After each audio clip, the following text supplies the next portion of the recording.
우리는 지금 계속해서 시편의 말씀을 중심으로 바른 예배를 드리기 위해서 애를 쓰고 있습니다. 아이가 학교 갑니다. 결석도 안 하고 지각도 안 하고 열심히 학교 갑니다. 근데 그 아이는 학교 가는 재미가 도시락 까먹는 재미로 가요. 집에서는 애가 건강하게 학교 열심히 간 줄 알았는데 나중에 성적표 받아보면 낙심이죠. 얘가 학교는 열심히 가는데 왜 성적은 이럴까? 예, 열심히는 다녔어요. 하지만 학교 생활을 바르게 못한 거죠. 우리 예배 생활도 자칫하면 그럴 수 있습니다. 목사님, 제가 교회 출석을 몇 년 한 줄 아세요? 예배를 몇 번 드린 줄 아세요? 그런데요, 열매가 없어요. 왜 그럴까요? 열심은 내었지만 바르지 못한 예배가 아닐까 싶습니다. 그래서 오늘 말씀의 제목을 열심을 넘어 바른 예배로라고 했습니다. 열심이 필요 없다는 게 아닙니다. 봉사는 열심이 중요합니다. 그러나 예배는 열심보다 바름이 중요합니다. 오늘도 우리는 시편의 또 한 예배의 현장으로 믿음으로 달려갑니다. 시편 95편이라는 예배 속으로 오늘 우리는 들어가 보려고 합니다. 내 마음대로 기도해놓고 내 마음대로 예배 드려놓고 그 마지막에는 하나님 영광을 받으세요. 그야말로 웃기는 이야기 아닙니까? 우리 하나님 그런 분 아니십니다. 하나님 인격이신 분이세요. 인격이시라는 분은요, 하나님은 좋아하는 것도 있고 싫어하는 것도 있습니다. 예배도 마찬가지입니다. 예배라고 다 받는 거 아니에요. 하나님 기뻐 받으시는 예배가 있고 하나님 싫어하시는 예배가 있다는 것입니다. 오늘 우리 나도 모르게 우리 한국 사회 안에서 열심히만 하면 장땡이지, 이런 우리 의식이 때로는 신앙의 현장, 믿음의 현장에도 다분히 들어올 수 있습니다. 내가 이만큼 열심히 했으니까 됐어. 오늘 하나님 앞에서 말씀을 통하여 특별히 시편 예배의 원형을 우리가 잘 들여다보고, 우리가 이 말씀하면서 거푸집 이야기 자주 드리죠. 시편 95편이라는 말씀의 거푸집 속으로 오늘 우리 하나님 은혜로 말씀 가운데 녹아져서 그 거푸집 속에 딱 들어갔다가 나오면 하나님 원하시는 예배의 자의 모습으로 나오게 될 줄로 믿습니다. 오늘 시편 95편의 핵심은요, 찬양과 경배입니다. 예배는 예배인데 찬양과 경배라 이렇게 부를 수가 있다는 거죠. 하나님은 찬양이 있고 경배가 있는 예배를 기뻐하신다는 거예요. 한때 우리나라에도 찬양과 경배라는 용어가 굉장히 유행처럼 사용된 적이 있었습니다. 모임 이름도 찬양과 경배. 한국교회 참 귀한 영향력을 끼쳤던 그런 모습이죠. 그런데 찬양과 경배를 이름으로 처음에는 잘 시작했는데 조금 시간이 지나면서 조금 이상해지기 시작했습니다. 찬양과 경배로 하나님께 찬양 드렸는데, 근데 정작 예배자만 신났습니다. 나만 들떠가지고, 나만 막 흥분해가지고, 나만 기뻐가지고, 마치 내가 좋아하고 내가 기뻐하면 하나님이 다 받으신 걸로 우리는 착각하며 그런 시간을 가진 적도 있었습니다. 여러분, 예배는 내가 좋아야 하나님이 좋은 게 아니고요, 하나님이 좋아하시는 것을 내가 좋아해야 되는 것입니다. 오늘 우리는 이 찬양과 경배가 어떤 것인지 시편 95편 예배를 통해서 다시 한번 잘 돌아보고 우리 예배가 하나님 앞에 바르게 다듬어지는 귀한 시간 되기를 바랍니다. 오늘 우리는 시편 95편 설교 말씀을 듣지만, 그러나 실상은 우리가 믿음으로 그 예배의 자리에 참여하는 예배자라는 의식으로 말씀 한 절 한 절을 새겨 들으시기 바랍니다. 첫 번째로는 1절로 2절까지 보게 되면 우리를 찬양으로 초대합니다.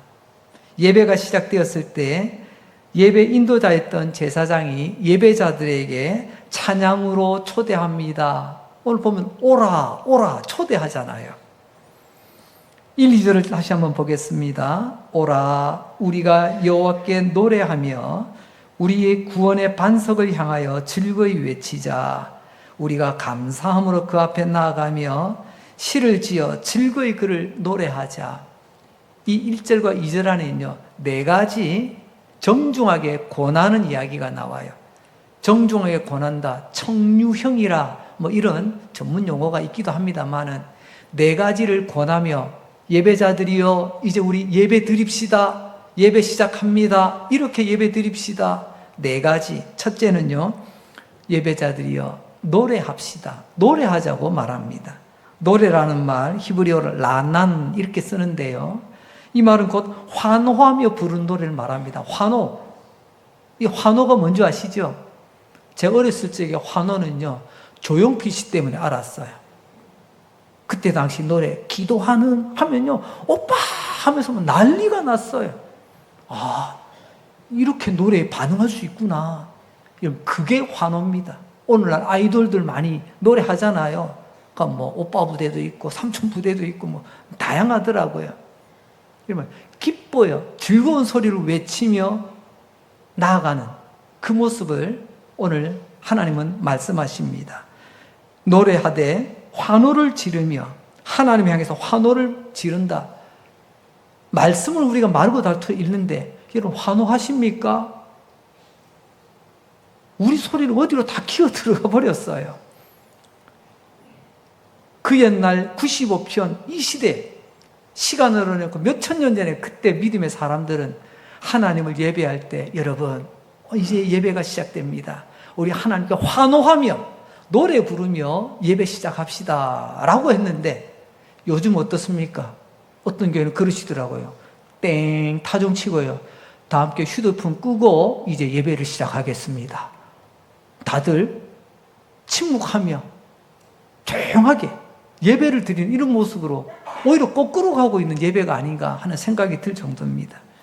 이런 부분 중에서는 우리 한국 사회가 오랜 세월 유교적인 분위기에 있었기 때문에 어쩔 수 없는 유교적 분위기가 우리 예배 현장에도 들어와 있는 것 같습니다. 여러분, 우리가 착각하는 게 있습니다. 오늘 우리는 자유롭고 활달하지만 그 옛날, 특히 성경시대, 구약시대는 사람들이 굉장히 과묵하고 조용했을 것 같아. 예배도 아주 그냥 찍소리도 안 나고 뭐 그렇게 예배를 드렸을 거다. 나름 우리는 착각을 합니다. 오늘 다시 한번 보세요. 이 시편 95편이 기록되어졌던 그 시대에 예배를 어떻게 드렸다고요? 예배자 여러분, 이제 하나님께 우리 다 같이 환호하며 예배를 드립시다. 이렇게 외치고 있잖아요. 오늘 우리도 마찬가지입니다. 여러분, 그 옛날 믿음의 사람들이 이런 예배의 본을 보여주시잖아요. 오늘 우리가 본받아야 될 예배의 모습인 줄로 압니다. 자, 이 내용들을 보니까요, 두 번째로 이어집니다. 1절 하반절에 보니까 즐겁게 외칩시다. 외치자고 또 말합니다. 이것도 히브리어 루아인데요, 이것은 좀 큰 소리에 가깝습니다. 앞에도 환호도 큰 소리지만 여러분, 큰 소리가 고함이 있고요, 환호가 있습니다. 차이가 뭘까요? 환호는요, 즐겁게 외치는 소리가 환호입니다. 고함은요, 화가 나서 내 소리 좀 들어봐 그러면서 지르는 소리가 고함이에요. 예배당에서는 고함이 아니고 환호가 터져 나와야 될 줄로 믿습니다. 그런데 그 환호를 오늘 또 즐겁게 외치라고 하고 있네요. 어떻게 해요? 구원의 반석을 향하여. 사실 이전 두 번째는 이게 더 중요합니다. 우리가 외치되 나를 향하여, 내가 기뻐하고 내가 즐거워하며 내가 막 흥분하려고 외치는 소리가 아니라 구원의 반석, 하나님이시죠. 찬양에는 방향이 있습니다. 이 찬양이 어디를 향하는가, 누구를 향하는가, 자칫 잘못하면 자기 도취에 빠질 때가 있어요. 제가 앞서 말씀드렸죠. 한국의 찬양과 경배라는 이 귀한 이 예배의 물결이 한국 교회를 휩쓸었는데 어느 한순간 어느 부문에서는요, 인도자 혼자만 은혜에 들어갔어. 은혜란 말 좀 오해가 없으시기 바랍니다. 혼자만 그냥 감동에 젖어가지고, 또 회중석에서는 자기 혼자만 그 감정에 빠져가지고, 그래서 뭐 거룩한 표정, 거룩한 몸짓, 뭐 이런 것들 때문에 나 오늘 예배 잘 드렸다고 오해를 많이 했습니다. 오늘 다시 한번 말씀을 보시기 바랍니다. 하나님을 향하여 하나님을 향하여. 방향을 잃어버리면 아무 소용없다는 거죠. 그러면 왜 큰 소리를 낼까요? 그것도 하나님께 예배 드릴 때요. 사람이 기쁘고 즐거우면 좀 시끄러워집니다. 안 그렇습니까? 마음도 들뜨고 목소리도 들뜨고 몸도 들썩들썩하고요. 기쁘니까. 그런데 마음이 불편하고 괴롭고 슬프면요.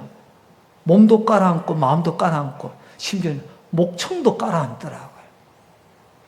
저는 조심스럽게 적용해 봅니다. 왜 오늘 우리들의 예배 가운데 찬양 소리가 점점 깔아앉을까? 왜 그럴까요?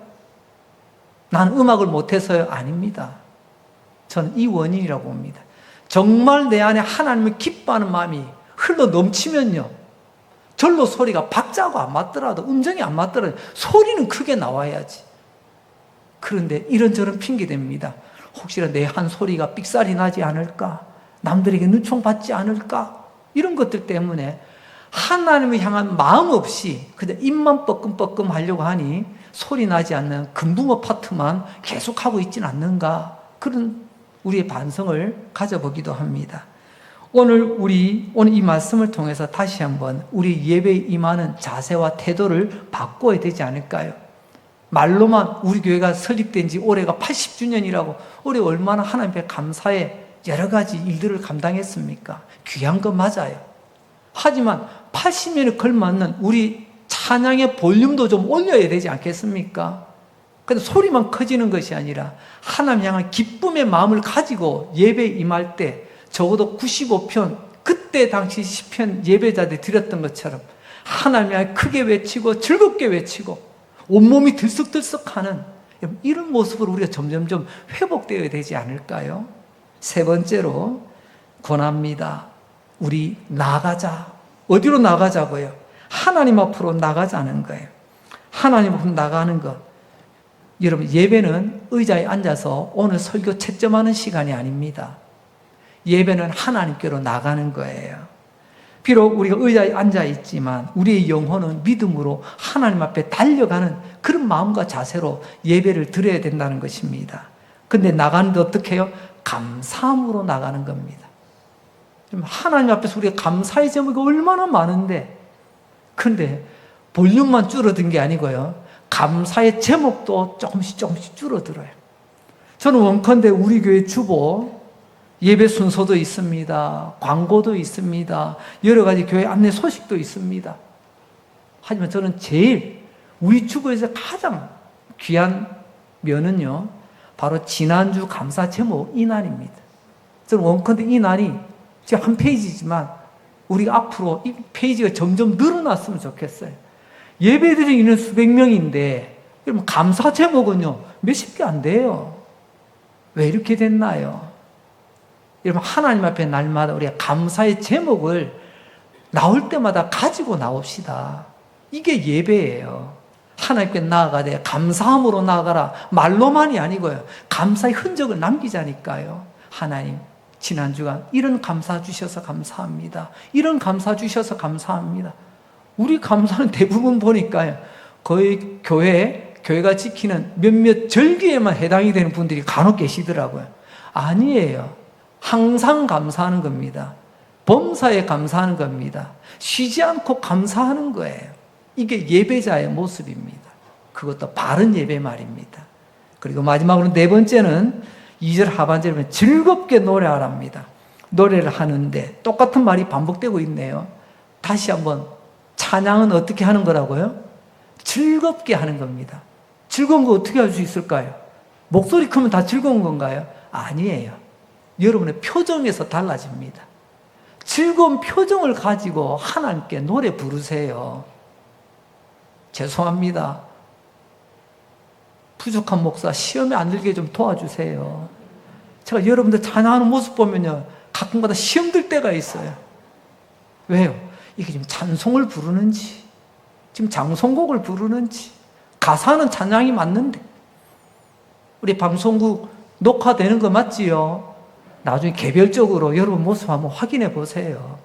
정말 기쁘고 즐거운 찬양을 내가 부르고 있는지. 자, 이렇게 예배 인도자가 예배자들에게 우리 이렇게 예배 드립시다. 먼저 운을 딱 띄우고 나니 이제 예배자들이 화답송을 합니다. 3절부터 5절인데요. 이 내용은 우리가 찬양할 이유가 분명히 있습니다. 왜 찬양하는가? 왜 예배 드리는가? 이유가 분명하다는 거예요. 그 이유에 대해서 말씀하고 있는데요. 3절부터 보겠습니다. 여호와는 크신 하나님이요 모든 신들보다 크신 왕이기 때문입니다. 여러분, 무엇 때문이라는 말은 뭐죠? 이유적 어떤 것에 대한 설명이에요. 이것 때문에 내가 찬양합니다. 이것 때문에 예배 드린다는 거죠. 그게 뭡니까? 여호와는 크신 하나님. 하나님요, 조만한 분 아니에요. 하나님은 속 좁은 분 아닙니다. 우리 하나님은 크고도 너무 크신 분이세요. 성경에 우리말로 번역할 때 이 부분이 생략이 되어 있는 부분이 있습니다. 왜냐하면 1절부터 2절까지 예배자들이여 이렇게 예배 드립시다 하니까 이제 3절부터 예배자들이 반응, 화답송이라고 했잖아요.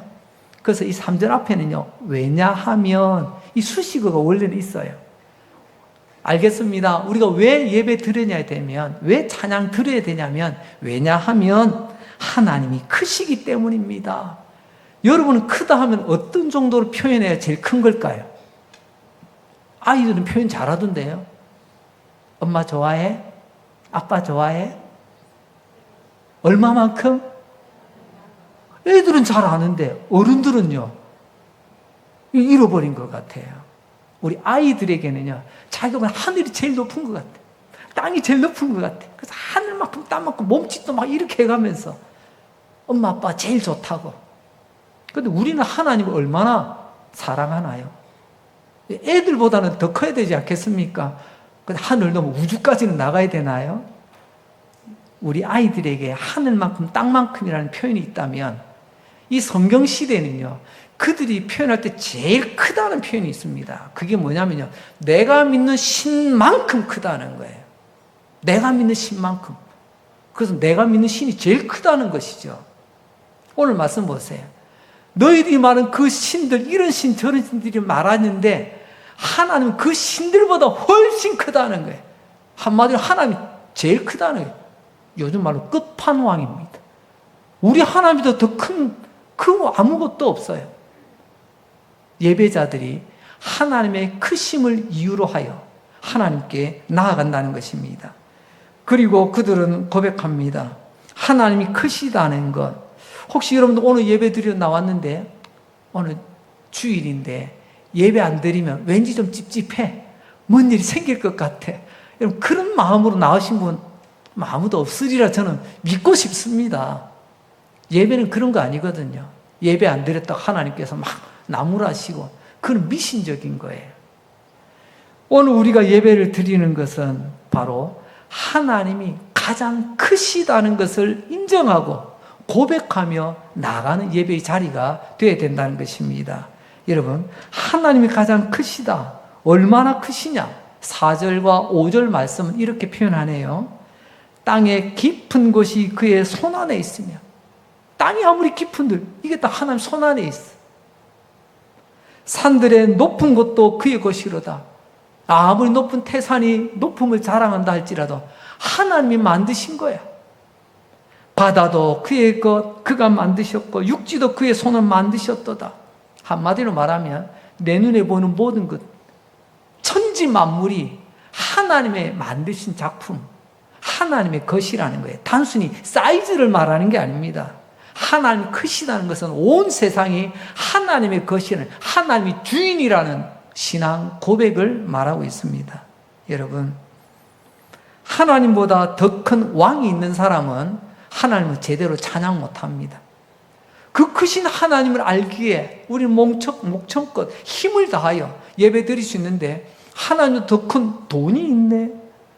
돈 이야기만 나오면 눈이 동그래지고 귀가 쫑긋해지고 돈 이야기만 나오면 그냥 신이 나서 이야기하는데 하나님 이야기하면 음에 기죽어. 아무 소리도 안 나와. 그런 사람은 하나님을 알기는 알되 하나님보다 돈이 더 큰 거예요. 하나님보다 세상 명예가 더 크고 하나님보다 다른 뭔가가 클 때는요, 하나님을 크게 이야기하지 않습니다. 오늘 여러분은 다시 한번 주의 이름으로 축복합니다. 여러분에게 하나님은 가장 크신 하나님이 되시기를 바랍니다. 이것 깨달아지면 내 영혼이요 소리를 칠 수밖에 없어요. 우와, 우리 하나님 이렇게 크신 분이야. 우와, 가만히 있을 수가 없는 거죠. 예배는 이렇게 놀라우신 창조주 하나님, 크신 하나님을 기억하며 인정하며 고백하는 것이 예배의 시작이다라는 것입니다. 우리에게 구원은 중요합니다. 그래서 여러분 그거 아세요? 창세기부터 하나님의 계시가 쭉 기록이 되어 있죠. 그런데 하나님의 계시는 구원으로 시작하는 게 아니고 창조부터 시작을 합니다. 창조가 있기에 구원이 따라오는 거예요. 창조하신 하나님, 우리의 욕심 때문에 하나님을 저버리고 범죄하였더니 우리를 구원하신 이야기 그렇게 흘러가잖아요. 여러분, 구원은 중요합니다. 그러나 창조가 먼저예요. 창조주 하나님을 인정하는 것으로부터 우리의 믿음이 반듯하게 세워집니다. 지난번에도 말씀드렸죠. 우리의 신앙 고백, 사도신경이라는 거, 여러분 순서를 가만히 보세요. 나 위하여 죽으시고 부활하신 예수님을 믿사오니 이렇게 시작하나요? 놀랍게도 천지를 만드신 하나님, 창조주 하나님은 내가 믿습니다 고백하며, 그리고 그의 아들 예수 그리스도께서 우리를 구원하여 주셨음을 믿는다고 고백을 하잖아요. 그런데 우리는 가끔 이걸 잃어버릴 때가 있어요. 우리가 구원을 하도 중요해서 강조하다 보니까 창조주 하나님을 인정하고 창조주 하나님을 높이는 것에 대해서는요 별 관심이 없어요. 시편 95편, 우리 예배의 원형, 그 옛날 우리 믿음의 사람들은요 하나님 크심을 인정하고 찬양하면서 예배를 시작했다니까요. 이제 다음 주부터 우리 이것 회복하는 예배 될 수 있기를 바랍니다. 이게 바른 예배입니다. 열심으로만 드린 예배가 아니라 이게 하나님이 기뻐 받으시는 바른 예배구나. 두 번째로 이제 6절로 넘어갑니다. 이제 찬양에서 경배로 넘어갑니다. 사실 1절부터 5절까지의 내용은 찬양에 관한 이야기입니다. 대체로 보면요 소리에 관계돼요. 우리가 외치는 소리, 또 거기에 대한 또 표현들 이렇게 담겨져 있는데, 경배는 이제 하나님께 우리의 몸으로 표현하는 내용들을 담고 있습니다. 그래서 시작할 때 시편 95편은 예배의 원형인데 찬양과 경배 모습을 담고 있다라고 말씀드렸습니다. 찬양 그리고 경배, 이것은 곧 예배의 핵심입니다. 찬양 없는 예배, 경배 없는 예배, 그건 빈 껍데기예요. 어느 교회 갔더니 목사님, 참 그게 오케스트라가 얼마나 웅장하게 준비되어 있는지 너무 기가 막힙디다. 우리는 그럴 수 있어요. 야, 교회 안에서 저렇게 웅장하게 참 다채롭게 저런 전문적인 그걸 우리는 뻑뻑할 수가 있어요. 그러나 말씀을 통해서 볼 때 하나님은요 규모 때문에 하나님은요 속눈썹 하나도 까딱하지 않습니다. 하나님께서 중요하게 여기시는 것은 따로 있다는 거죠. 그것은 바로 찬양과 경배에 초점이 맞춰져 규모를 떠나서 말입니다. 찬양이 노래라면 우리가 입으로 하는 노래, 악기로 하는 노래, 우리가 음악이라고도 표현하죠. 여러분, 우리가 음악이라는 요소를 하나님을 찬양한다는 게 얼마나 귀한지 모릅니다. 그러나 거기서 멈추면 안 돼요. 많은 음악인들이 있습니다. 교회 안에도 음악인이 있고요, 찬양인이 있어요. 음악인은 그냥 내 재주, 거기에서 만족하고 끝나면 음악인이에요. 하지만 내게 주신 이 귀한 은사를 가지고 하나님을 예배하는 도구로 씁니다. 나에게 좋은 목청을 주셔서 감사합니다. 나에게 좋은 은사와 나에게 좋은 어떤 이런 달란트를 주셔서 감사합니다. 하나님께 드리겠습니다. 이건 찬양인이에요. 우리 찬양대에 섬기시는 모든 분들 뿐만이 아니라 우리 모두가 하나님 앞에 음악인이 아니라 찬양인으로 설 수 있길 바랍니다. 그 다음에 중요한 게 경배의 자세. 경배는 내 몸이 움직이는 겁니다. 여러분, 주일날 우리 함께 정한 시간, 정한 장소 예배 드리는 이 의미 중에 하나가 바로 하나님 앞에 나의 몸을 드리는, 내가 하나님께 몸을 드리는 신앙 고백의 자리입니다. 우리 부르는 곳 많잖아요. 내가 가고 싶은 곳 많잖아요. 하지만 내 발걸음 이 시간만큼은 이곳에 나와 하나님께 드립니다. 나의 몸과 마음을 산채물로 드립니다. 그래서 우리가 주일 예배를 소중히 여기는 것 중에 하나가 뭐냐면요, 하나님 앞에 말로만이 아니라 내 몸을 함께 드리는 그 짧은 시간이기 때문에 그렇습니다. 경배, 찬양과 다른 점 다시 한번 정리합니다. 찬양은 노래고 경배는 몸짓입니다. 핵심은 똑같습니다. 하나님을 향하여, 내 목소리가 하나님을 향하여, 내 몸짓이 하나님을 향하여, 그게 찬양과 경배예요. 오늘 6절에 보게 되면 오늘 이 예배자가 되는 제사장이 세 가지를 또 한 번 권하고 있습니다. 6절 봅니다. 오라 우리가 굽혀 경배하며 우리를 지으신 여호와 앞에 무릎을 꿇자. 이게 바로 경배의 가장 핵심되는 표현인데요. 첫 번째로 보면 굽히자. 굽히는 것이 경배의 첫 단계입니다. 굽힌다는 것은 허리를 굽히는 것인데요. 예배자는 하나님 앞에 허리를 굽히고 허리를 숙여야 됩니다. 이게 경배의 기본 자세예요. 우리의 척추는 꼿꼿해야 됩니다. 그래서 백세 장수 시대에 우리는 건강하게 우리는 살아갈 수가 있지요. 하지만 우리 영혼의 허리는 예배하는 하나님 앞에 숙여져야 됩니다. 근데 영혼의 허리는 숙여지지 않고 육신의 허리만 굽어진다면 이거 참 얼마나 안타깝겠습니까? 모입시다. 우리 하나님 허리를 숙여 나아갑시다 라고 권하네요. 두 번째는 경배합시다 라고 말합니다. 경배한다는 말, 히브리어로요, 엎드려 절한다는 말입니다. 그 옛날 예배자들은 진짜 엎드려 절하였습니다. 예배라는 이 한자어 참 귀합니다. 저는 오히려 히브리어 원어보다 영어의 어떤 워십 이런 단어보다 우리 한자어로 되어 있는 예배라는 단어가 더 예배의 내용을 충실히 담고 있는 것 같아요. 첫째, 예가 뭐죠? 예의를 갖춘다. 예라는 것은요, 제가 아는 가장 정확한 예에 대한 표현은요, 상대를 향한 내 마음의 태도와 자세를 예라고 하더라고요. 상대를 배려하며, 상대를 존중해주며, 상대를 인정하며, 그렇게 상대를 대하는 것을 우리는 예의 있다라고 말합니다. 반대로 예의가 없는 것은 뭐라고 하죠? 예의가 없다. 무례 아닙니까? 무례한 사람 보세요. 상대방 인정 안 합니다. 존중 안 합니다. 함부로 합니다. 그걸 무례라고 하는 거죠. 예는 하나님 향한 내 마음과 정성을 담아 하나님께 드리고자 나의 중심이에요. 또한 배는 뭐죠? 뭐 신고배 이런 게 아니고 배는요, 절하는 거예요. 하나님 내 마음과 정성을 다하여 내 몸으로 움직여 하나님께 엎드려 절하는 것. 참 기가 막힌 단어가 예배인 것 같아요. 여러분, 하나님 엎드려 절한다는 것. 왜 우리는 존귀한 사람, 높은 사람 앞에 가면 납다가 엎드리는 표현들 많이 하잖아요. 당신은 높은 분, 하늘같이 높은 분, 나는요 낮아져야 돼. 근데 빳빳하게 있어서 당신은 높습니다, 나는 낮습니다. 저 사람 나보다 키가 작은데. 그래서 우리는 몸짓으로 해요. 나를 낮춥니다. 땅에 엎드려요. 당신은 하늘 같은 분이고 나는 이 땅바닥에 흙만도 못한 사람입니다. 나를 낮추는 최고의 표현 중에 하나가 엎드리는 거예요. 엎드리는 거. 내가 몸이 유연해서 엎드리는 게 아닙니다. 오늘 예배자가 그렇다는 거예요. 하나님 크고 높으신 분, 나는 하나님 앞에 아무것도 아니에요. 겸손히 인정하는 거예요. 난 이 땅에 이 엎드릴 때 땅바닥에 있잖아요. 난 이 흙 한 줌에 불과합니다. 이걸 인정하며 나가는 우리의 태도. 예배가 그렇다는 거죠. 하나님의 높으심을 인정하며 나의 아무것도 아님 인정하며 아무것도 아닌 내가 하나님 앞에 설 수 있다는 그게 은혜잖아요. 그래서 하나님의 은혜를 힘입어 주님 앞에 나아가게 되는 것입니다.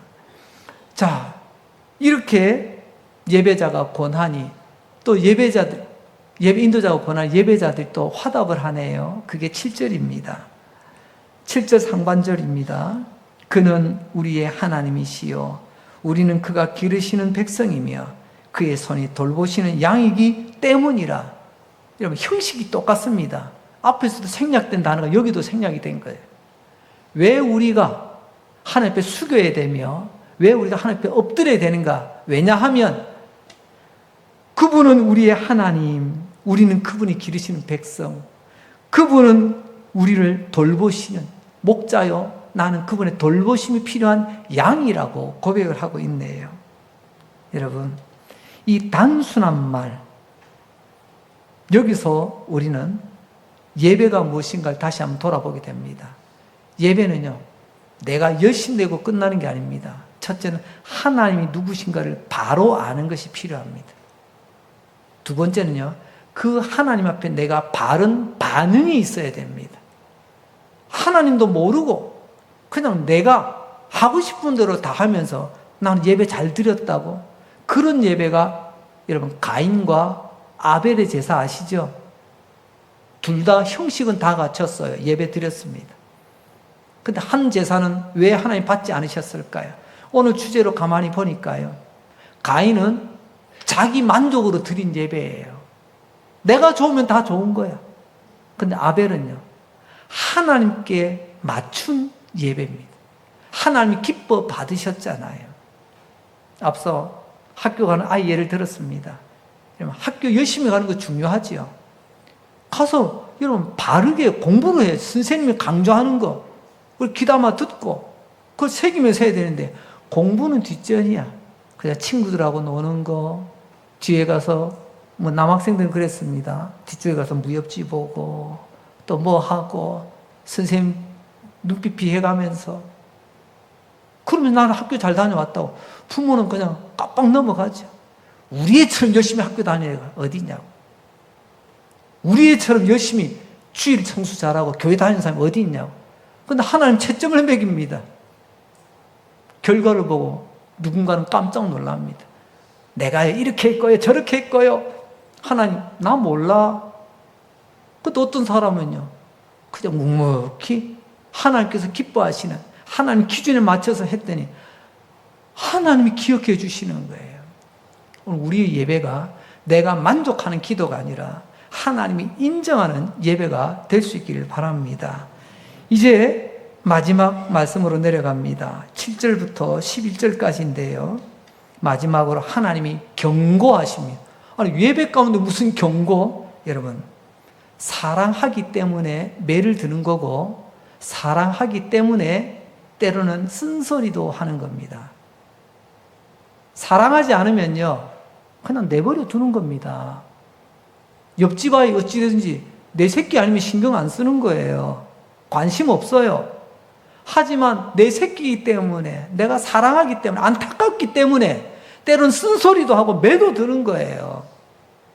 오늘 하나님께서 사랑의 경고의 말씀을 들려줍니다. 그게 무슨 내용입니까? 7절 하반절과 8절을 봅니다. 너희가 오늘 그의 음성을 듣거든 너희는 무리바에서와 같이 또 광야의 마사에서 지냈던 날과 같이 너희 마음을 완악하게 하지 마라. 지금까지는 우리의 목소리에 대해서 이야기했습니다. 지금 우리의 몸짓에 대해서 이야기해 왔어요. 그래서 하나님께서 마지막으로 신신당부하는 부분은 바로 예배자가 가져야 될 마음에 대해서 하나님께서 우리에게 다시 한번 사랑의 경고의 말씀 들려주십니다.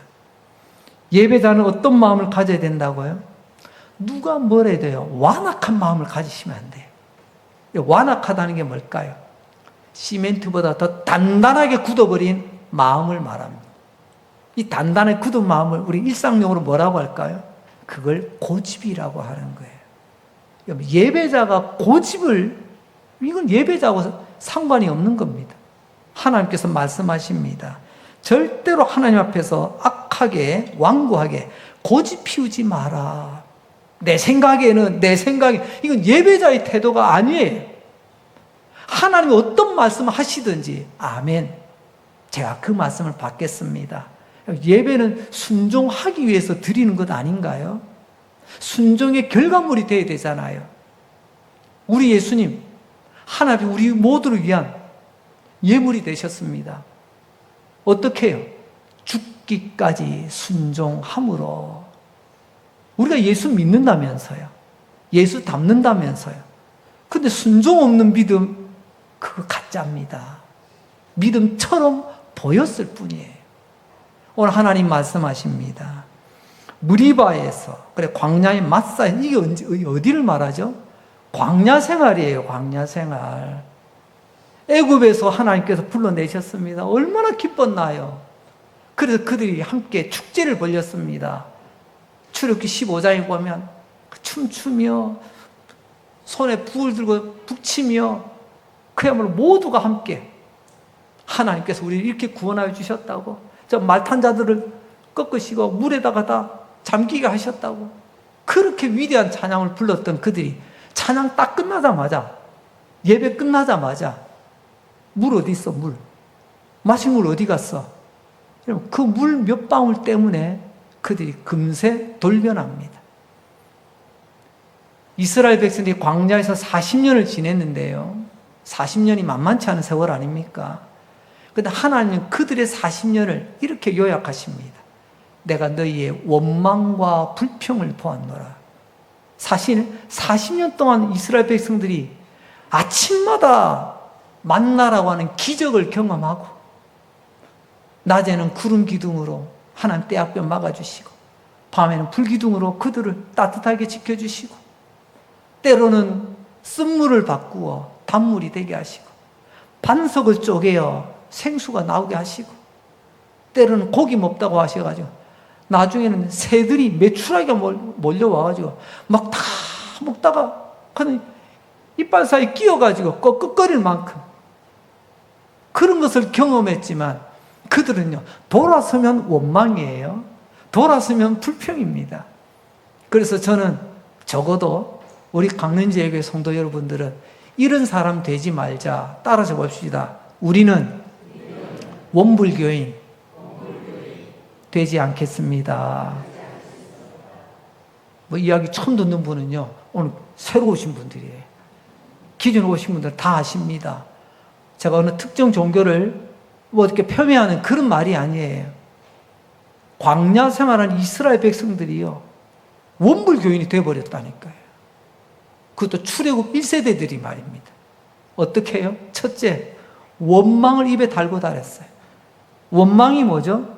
다른 말로 하면 이게 남 탓입니다. 책임질 때는 꼭 남 탓을 해요. 모세 탓이라고. 하나님 어디 우리 죽을 데가 없어 여기까지 데리고 왔냐고. 모세를 탓하고 하나님을 원망하는, 오늘 우리도 마찬가지 아닙니까? 책임지지는 않으면서 남 탓은 어찌 그리 잘하는지, 이게 원망입니다. 둘째는요, 불평입니다. 사람은 언제 불평할까요? 내가 조금만 몸과 마음이 불편해지면 불평이 터져 나와요. 이스라엘이 그랬잖아요. 하나님이 거기까지 이끌어 주신 것은 기억하지 않고 조금만 내 마음에 안 들어, 그러면 불평이 그냥 속사포처럼 나옵니다. 벌써 원불이 나왔잖아요. 교는 뭐죠? 교만한 거 아닙니까? 하나님이 모세를 아무리 이렇게 해도 뭐라고 하죠? 그건 당신 생각이고 내 생각은 이렇습니다. 항상 내 생각이 옳다는 거야. 10년 하다 안 돼서 어떻게까지 이야기합니까? 안 되겠다. 우리 옛날로 돌아가자. 우리 애굽으로 차라리 돌아가자. 어쩌다 이스라엘이 홍해를 건너고 아침마다 만나를 먹어도 이런 사람이 됐을까요? 원불교를 따라서 그래. 마지막에 인이 뭐죠? 인색함입니다. 진짜 중요한 부분에 내가 헌신해야 되는데, 헌신한 단어는 아는데 내 삶에 헌신의 흔적이 하나도 없어. 내 것 말고 다 다른 사람 걸로 하자 합니다. 교회를 하면요, 내 것 말고요, 교회 돈으로 합시다. 교회 거로 합시다. 이게 현대판 원불 교인이에요. 하나님 이걸 보셨다니까요. 그 가운데 가장 중요한 게 뭐냐면 그 완고한 마음, 고집입니다. 혹시 여러분들 주변으로부터 참 당신 고집 좀 있다 소리 들었으면요, 오늘 이 말씀 앞에서 한번 다 돌아보십시오. 이게 진짜 내가 중심이 반듯한 소신인지, 아니면 하나님 앞에서 시멘트보다 돌보다 더 굳어버린 완악한 마음인지. 하나님 이거 원치 않으세요. 하나님께서는 그들의 원망과 불평을 들으시고 어떻게 반응하셨을까요? 그래 없는 걸로 하자 덮어두지 아니하십니다. 하나님 반드시 거기에 대한 응당한 처벌이 내려갑니다. 첫 번째, 하나님은 그들을 너무너무 싫어하셨습니다. 10절 상반절 보세요. 내가 40년 동안, 몇 년요? 40년 동안 그 세대로 말미암아 근심하였다고 막. 이 말씀 다시 한번 보세요. 하나님이 그냥 40년 보낸 게 아닙니다. 이스라엘만 40년 돈다고 고생한 게 아니에요. 하나님은 40년 동안 가슴이 멍들었다니까요. 내가 그 40년 동안 내가 너희 때문에 얼마나 내가 근심한 줄 아냐. 속상했다는 거예요.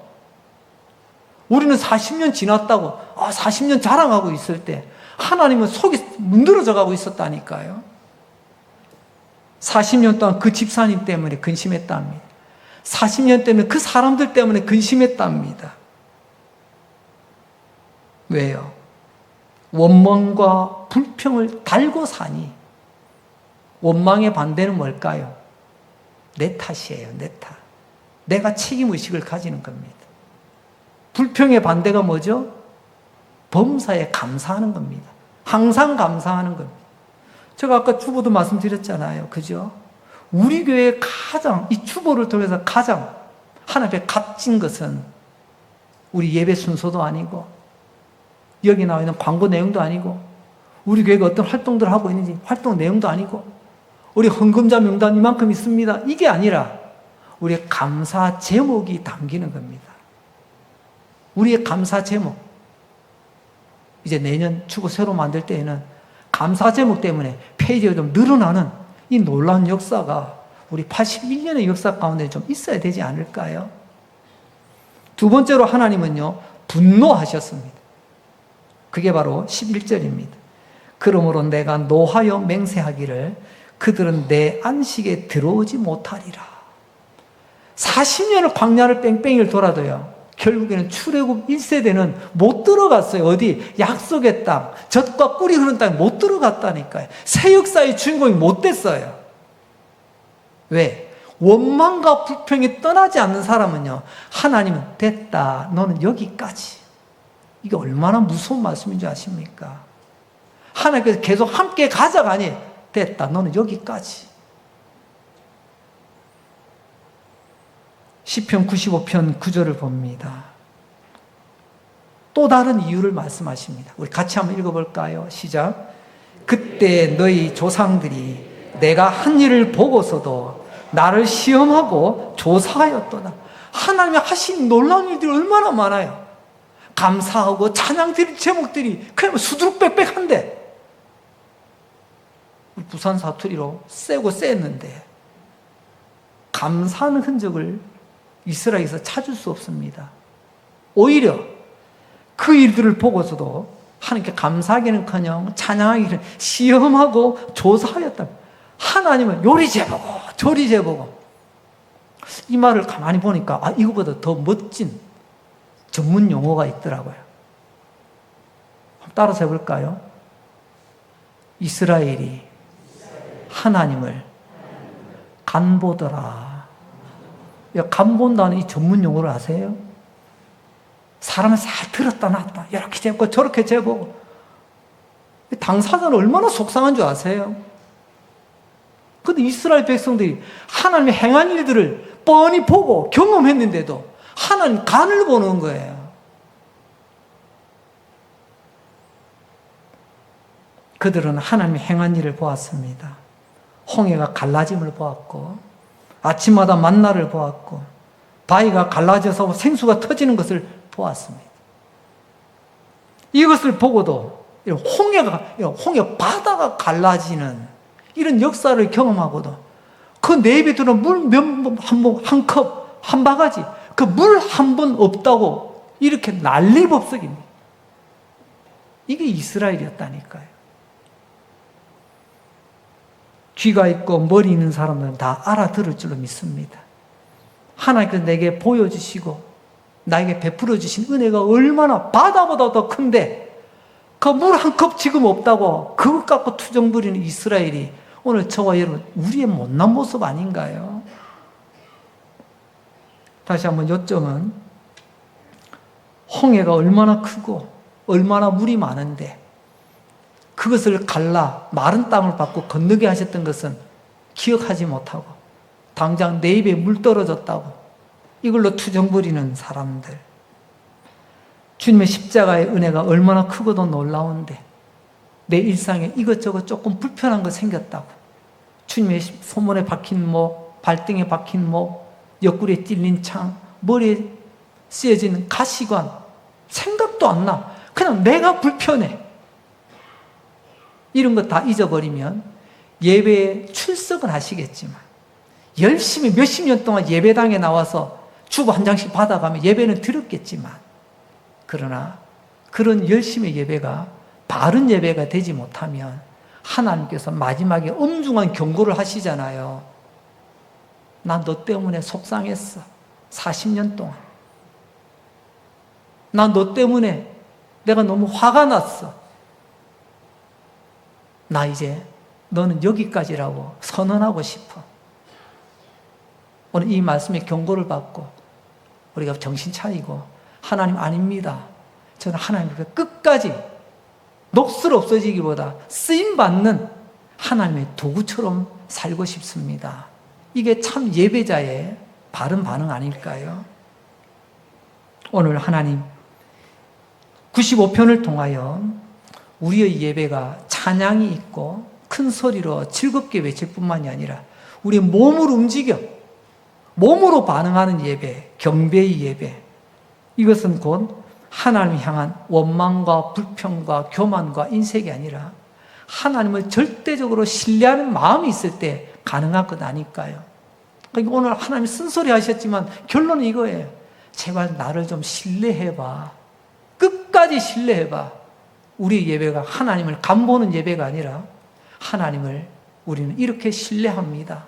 우리의 신뢰를 보여드리는, 증명해드리는 그런 예배가 하나님이 그토록 원하시는 바른 예배, 하나님이 기다리시는 예배, 우리는 또 그런 예배자로 설 수 있기를 주의 이름으로 축복합니다.